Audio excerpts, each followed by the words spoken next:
Hey everybody, I wanted to do a quick fish room update. Here's the 1100 right now.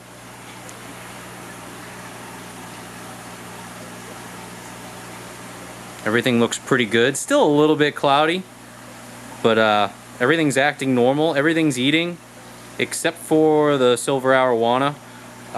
Not surprising. He's only been in there for 2 days. So I'm not too worried about it yet. What I am worried about is there's a lot of surface agitation and he's not used to that. So I notice he's staying lower, not really cruising the surface with the barbells like usual. So I might have to tone it down for him, or maybe he'll get used to it. It's not too bad in the front, but most of the tank, the surface agitation is pretty heavy. So I think it's messing with him a bit, but that's that. But I wanted to update on plans for this wall here.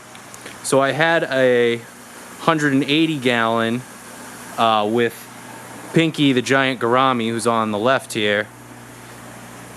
He was in this 180 here on that wall. And I also had that 130 gallon corner bow over here empty. That's a future project. But so my plans are, I have about 10 feet of space here. What I want to do is, once I've got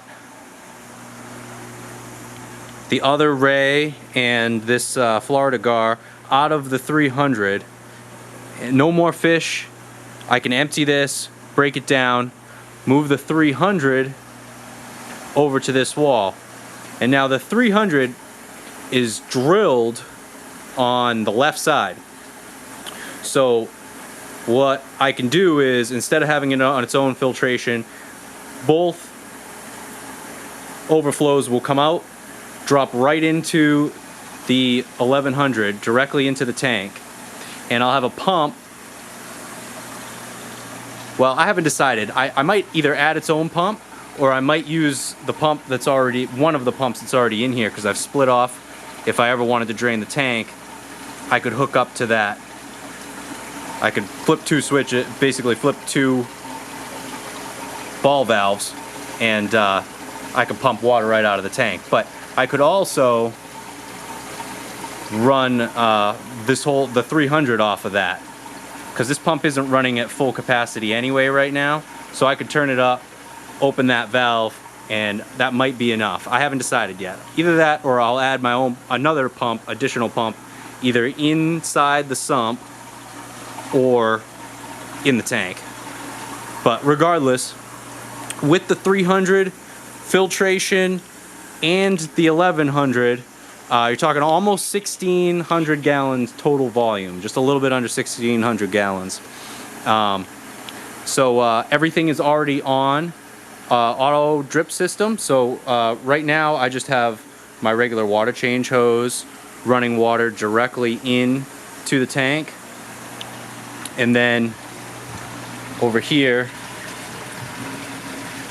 on this side here, right behind the other pump plumbing, there's a bulkhead.